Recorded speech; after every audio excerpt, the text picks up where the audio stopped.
Hello everyone, I hope you are doing well. That is the 33rd video in the Learning and Evolving from Past Practitioner series, a video series that aims to introduce important historical figures in the internal style of martial art and Shudao practice. Since the release of last week's video introducing Chen Xin, I have received many good comments and messages. There is an interesting one among them saying, quote, Chen Xin's writing was similar to those found in a 1935 publication by another well-known Tai Chi master, Chen Zhaopi, end quote. Then the email also asks about the authenticity and the originality of the two books, which is the main topic for today. In my first video, I did not want to explain this matter because it concerns the reputation and the image of the people directly involved. However, since someone has asked this question, I believe it is necessary to clarify the history behind this to restore the truth. At the same time, it may also help people see that there have been certain shameful behaviors in the martial art community and serve as a reminder to us all to reflect on our own conduct. After all, history can serve as a mirror, reflecting the thoughts and actions of today. Before getting into the details, I will first introduce a couple of names relevant to this topic. The first is Chen Xin, the figure discussed in the previous video and the author of the most famous classics in Tai Chi history, illustrated explanation of Chen Style Tai Chi, or 陈氏太极拳图说. Without Chen Xin's work, the theoretical development of Chen Style Tai Chi would have remained at the rudimentary level. In other words, it was Chen Xin's book that laid the theoretical foundation of Chen Style Tai Chi, becoming a groundbreaking classic illuminating the work of all predecessors. For details about Chen Xin, please refer to last week's video. The link is in the description. The second person is Chen Zhaopi.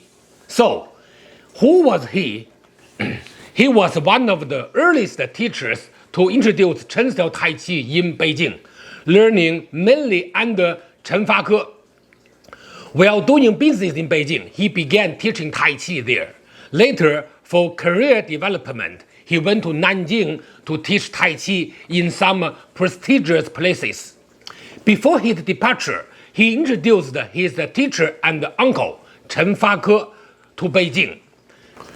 This led to Chen Fake's formally introducing Chen Style Tai Chi in the capital, and later on, his son and disciples spread it throughout China and the world.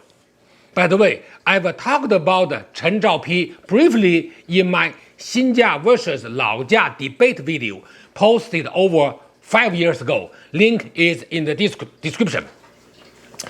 In his later years, Chen Zhaopi returned from Nanjing to Chen Village, where Tai Chi was almost lost at the time. He revived the art there and originally trained many outstanding masters, including Chen Xiaowang, Chen Zhenglei, Wang Xian, Zhu Tianchai, commonly known as 四大金刚 or the four Tai Chi warriors of Chen Style Tai Chi in that Chen village. After his death, the local government invited other Tai Chi masters such as Chen Fake's son Chen Zhaokui and disciples Feng Zhiqiang, just to name a few, to continue restoring Tai Chi in Chen village. Thus, Chen Zhaopi played a critical role in the continuation and development of Chen village Tai Chi. Now, after introducing these two key figures, let us look at Chen Xin's situation at the time. Chen Xin had no children and lived in extremely poverty in his later years. Although he had been a Gongsheng, a prestigious Qing dynasty royal examination rank holder, when the dynasty fell, his official qualifications became meaningless, and he fell into hardship. Even so, he worked tirelessly and with extraordinary determination completed the writing of illustrated explanation of Chen Style Tai Chi and some other documents, providing invaluable material for future generations. In the early 20th century, it was sometimes beyond people's imagination that China's economy was severely underdeveloped, and poverty was widespread. It is more so in the countryside, such as the Chen village. Back then, publishing a book usually required the author to pay for printing in advance. Chen Xin had neither the resources nor the connections to publish his manuscript. At that time, Chen Zhaopi was teaching Tai Chi in Nanjing and had both financial capability and social connections. So, in 1927, he told Chen Xin that he had access to publishing channels in Nanjing and that once the book was released, the income would support Chen Xin in his old age. Chen Xin entrusted his manuscript to Chen Zhaopi, but after a long time with no news, he asked for an update. At that point, Chen Zhaopi claimed that while crossing the Yangtze River, a storm had struck and the manuscript, along with his luggage, had fallen into the river. When Chen Xin heard this terrible news, he was devastated.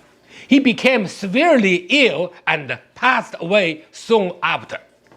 Before his death, he entrusted another manuscript of this book and several other books to his adopted son, Chen Chunyuan. Later on, prominent figures in the martial arts community and the government sponsored the publication of his book, and only then, several years after Chen Xin's death, was the illustrated explanation of the Chen Style Tai Chi finally published. In other words, Chen Xin wasn't able to enjoy the benefit of his work in his lifetime. More sadly, after Chen Xin's passing away, his coffin could not be placed in the graveyard for years due to financial difficulty. This was only resolved later on with the income from his book getting published.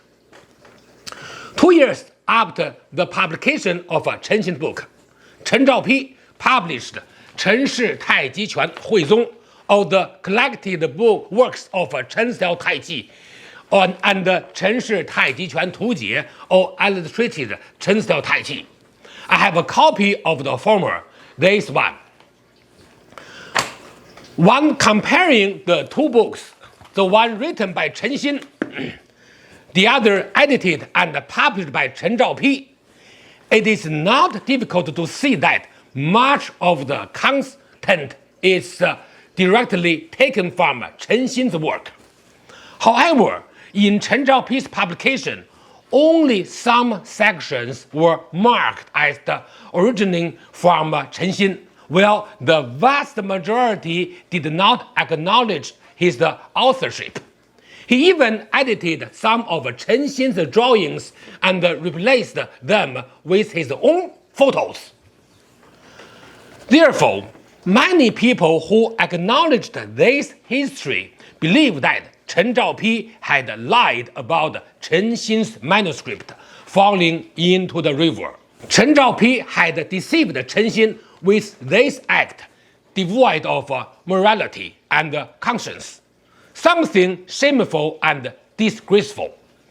As a result, it remains the stain on Chen Zhaopi's life. Chen Xin devoted his life to his work, only to have his writings taken from him and the emotional blow contributed to his death. This is heartbreaking. Granted, Chen Zhaopi later returned to his birthplace and contributed greatly to the revival of Tai Chi in Chen Village. Regardless of this contribution, deceiving Chen Xin is something truly unforgivable. It is worth noting that Chen Xin continuously revised and added material in the process of writing his works. Therefore, the current published edition may not represent the complete original manuscript intended for publication by Chen Xin. If we studied together with Chen Zhaopi's book, we can gain an even clearer understanding of Chen Xin's Tai Chi theories. So, although Chen Zhaopi deceived Chen Xin, the manuscript he used did indeed come from one version of Chen Xin's original work. Even though Chen Zhaopi made some edit, it was still based on Chen Xin's writings. So, in that sense, it can still be considered a contribution. Over time, this incident seemed to fade away from people's memories. However, when later generations began studying and commemorating Chen Xin, researchers naturally collected all available manuscripts and sources. As a result, this history resurfaced. This is also one of the reasons why, in recent decades, when honoring Chen Xin, many people have criticized Chen Zhaopi. So, that was all for today. I hope this follow-up video will clarify some misunderstandings in Tai Chi history and help practitioners understand Chen Xin and his contributions better. That brings us to the end of today's video. I hope you all found today's topic interesting and informative. Please post any further questions about Chen Xin, his practice and lineage in the comment section. I will answer them for you as soon as possible. Thank you for watching. See you next time and enjoy your practice.